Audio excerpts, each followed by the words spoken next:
Arkadaşlar hepinize iyi günler. Yeni bir dönemin başındayız. 2021-22 eğitim öğretim yılı itibariyle Üsküdar Makam Atölyesi'nde de yeni bir yıla başlangıç yapıyoruz. Çokça hani birazcık daha derslerinizin içeriğiyle ilgili bilgi verin mesajları bizi bu videoya çekmeye iletti. Şimdi 16 temel çeşni 53 makam 40 derste yani 10 aylık bir eğitimde 16 temel çeşni etrafında 53 makam görmüş oluyorsunuz. Ne demek bu? Yani uşak makamını gören öğrenci uşak makamıyla birlikte onun inicisi olan Beyati, ondan sonra üst çeşnisi Hicaz'a dönünce Karcarı, üst çeşnisi Rast'a dönünce Nevai Tahiri. Şimdi bunu tam söylediklerimi anlayamayanlar vardır. Yani küçük örnek olsun diye. Bu uşak dörtlü. Eğer buna seslere isim verirsek la, si, do, re isterseniz dügah, segah, çargah, neva ne derseniz deyin. Yani uzun lafın kısası uşak dörtlüsü bu dörtlüden oluşur ama bir yerden sonra sıkmaya başlarsınız. Buraya bir de beşli diziyi tamamladığımız. Peki üstteki 5 ses ne? Alttaki 4 ses uşak. Üstte de buselik var.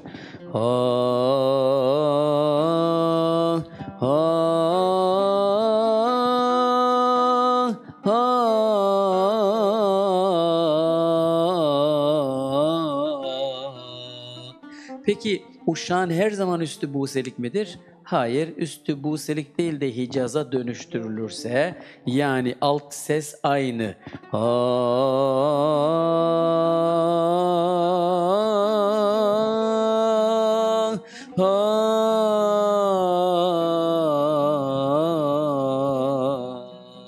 Bir anda karcar çıktı. Yani burada gördüğünüz makamlar içerisinde karcar yok ama uşak dosyasında bu bahsettiğim örnekler gibi uşak, Beyati, Karcar, Neva, Tahir, Acem, İsfahan makamlarını geçiyoruz. Ve bunların hepsinin etrafında oluşan o makamları topladığınızda, yani burada muhayyer, gülizar, burada rast aleminde basit söznak, rast-ı cedid, acemli rast, sabah alemi, segah alemi, yani eviçler, Iraklar, dilkeşaveranlar, hüzzam, müstear, Hicaz. Hicaz tamam da Hümayun ne, Uzzal ne, Zirgüleli Hicaz ne? Bunların hepsi bu dosyaların içerisinde. Yani uzun lafın kısası bu 16 temel çeşni işlerken bunlardan dallanan, budaklanan 53 temel, 53 makamı, 16 temel çeşni de 53 makamı tanımış. Sadece tamamına tanımakla yetinmiyorsunuz. Üma metodu şunu gerektiriyor. Şükürler olsun, muvaffakiyetin temelinde şu var. O makamların hepsi teorik olarak kalmıyor. Teorisiyle birlikte her makamda şarkılar, ilahiler, Arapça beyitler, Kur'an tatbikleriyle, yani bolca repertuarla o makam uygulanmış oluyor. Bu arada işte o makamları öğrenirken bir taraftan da ne öğreniyoruz? Yani Uşşak, Hüseyin'i, Rast, Sabah makamlarını öğrenen öğrenci A kurunu öğreniyor demektir. Yani A kurunda 4 temel makam var. Ama A'yı da kendi içerisinde A1, A2, A3 diye. Yani her bir kur 4 ders alıyor.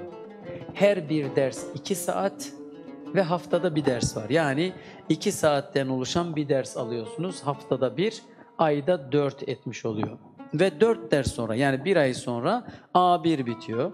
Bu A1'de nazariyat ilmi öğrenilmiş oluyor, yani müzik teorisi.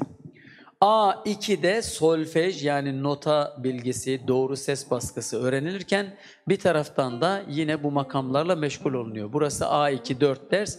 A3'te aynı mantıkla hem usul ilmi öğrenilirken, yani ritim duygusu, zaman kalıpları, musikinin branşlarıdır bunlar. Bunlar olmazsa olmaz.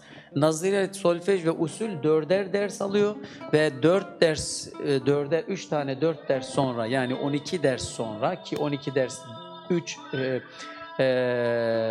bu kurların her birisi bir ay olduğu için 3 ay sonra, yani 12 ders sonra nazariyat, solfej, usul de bitmiş oluyor. Temeldir A kuru. Sonra B kuru da aynı mantıkla bir taraftan segah, hüzzam, müstehar, hicaz, buselik işlenirken bir taraftan da bu nazariyat, solfej, usul oturtulmuş oluyor B kurunda ve aynı zamanda nefes, şan teknikleri, ses kontrolü egzersizleri vesaireyle iyice B kurunda birazcık daha makamın gereği yerine getirilmiş oluyor.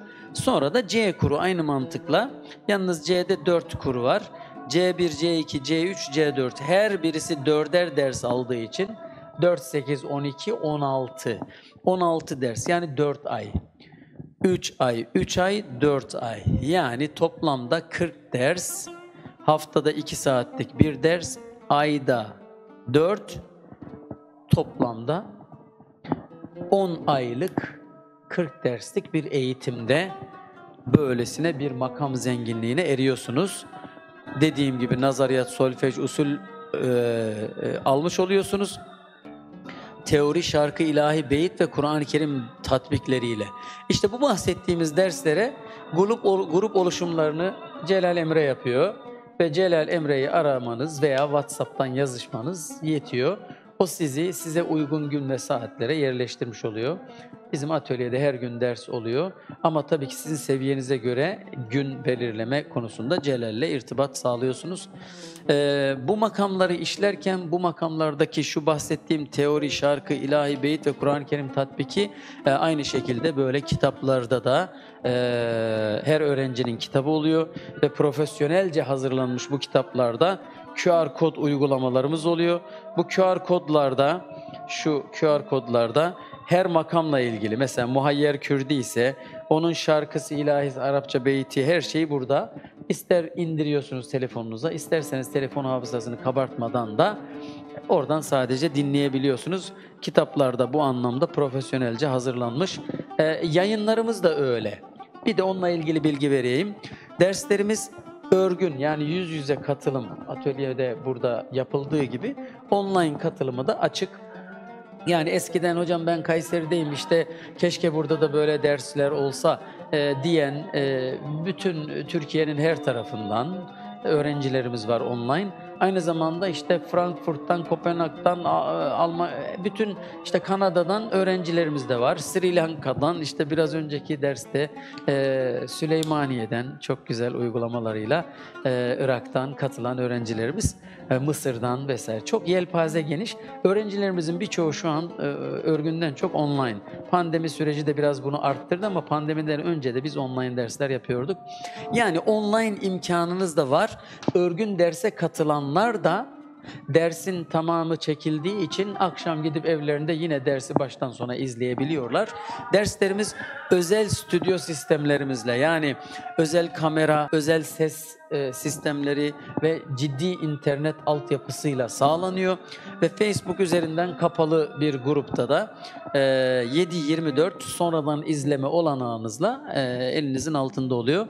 Yine güzel uygulamalarımızdan yani çok faydalı gördüğümüz uygulamalarımızdan birisi de örgün katılanlar zaten öbür hafta geldiklerinde önceki haftanın uygulamalarını yapıyorlar, tahlil ediyoruz. Online katılanlar da WhatsApp üzerinden geri dönüşüm sağlayabiliyorlar. Yani önceki hafta aldıkları dersin çalıştıktan sonra uygulamalarını oraya attıklarında derste biz onu tahlil ediyor. İşte şurada ağzını biraz daha açsan, burada kafa sesine çıksan, biraz nazal bölgeyi çok kullanmıyorsun, gırtlağındasın. Name bütünlüklerin güzel ama tonaj farkı oluşturuyorsun, bunu şöyle çözebilirsin gibi tahlillerimizle de öğrenciyi geliştirmeye çalışıyoruz. Arkadaşlar benim anlatacaklarım bunlar. Kafanızda takılan herhangi bir soru olursa da Celal Emre'ye her zaman ulaşabilirsiniz. Bazen ona ulaşamadığınız durumlar olabilir. WhatsApp'tan yazışarak daha kolay ulaşırsınız.